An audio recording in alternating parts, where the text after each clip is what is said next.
থেকে ব্রাহ্মণবাড়িয়া পর্যন্ত খুনি হাসিনার নির্দেশে হেফাজতে ইসলাম বাংলাদেশের প্রায় 25 থেকে 30 জন নেতা কর্মীকে গুলি করে হত্যা করা হয়েছিল। আর প্রায় 1500 আলেম ওলামা ইসলামী নেতৃত্ব তৌহিদি জনতাকে নির্বিচারে গ্রেফতার করে মাসের পর মাস, বছরের পর বছর কারাগারে বন্দী রেখে তাদেরকে যাবতীয় বন্দীদের প্রাপ্য অধিকার থেকে বঞ্চিত করে নির্মমতার এক নতুন ইতিহাস রচনা করেছিল শেখ হাসিনা। এই সকল নির্যাতন, ত্যাগ এবং কোরবানির বিনিময়ে আজ বাংলাদেশের মানুষ নতুন এই স্বাধীনতা অর্জন করেছে এবং স্বাধীনতাকে উপভোগ করেছে। প্রিয় দেশবাসী, বাহুবলের সর্বস্তরের জনতা, লক্ষ লক্ষ জনতা এই বিশাল অঙ্গনে আপনারা উপস্থিত।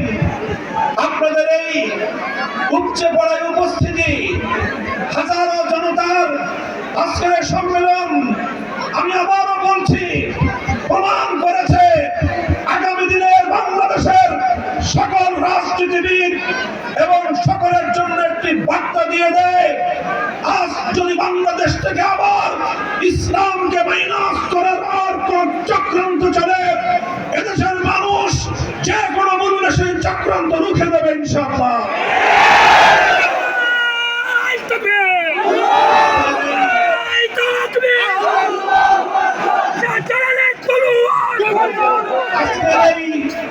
আজকের এই শুভনগরে আপনাদেরকে আমি একটি কথা স্মরণ করিয়ে দিতে চাই। একটি কথা প্রবাদ রয়েছে, স্বাধীনতা অর্জন করা যতটা কঠিন, স্বাধীনতা রক্ষা করা তার চেয়ে বেশি কঠিন। প্রিয় দেশবাসী, 1971 সালে রক্তক্ষয়ী মুক্তিযুদ্ধের মাধ্যমে বাংলাদেশের স্বাধীন মানচিত্র, স্বাধীন পতাকা অর্জন করেছিল আমাদের দামাল সন্তানেরা। কিন্তু মুক্তিযুদ্ধের বিজয়ের 1 বছর পার হওয়ার আগেই সেই বিজয়কে ছিনতাই করা হয়েছিল। বাংলাদেশের মুক্তিযুদ্ধ হয়েছিল এদেশের মানুষকে মুক্ত করে ছাড়বো ইনশাআল্লাহ আল্লাহর নাম নিয়ে। বাংলাদেশের মুক্তিযুদ্ধ হয়েছিল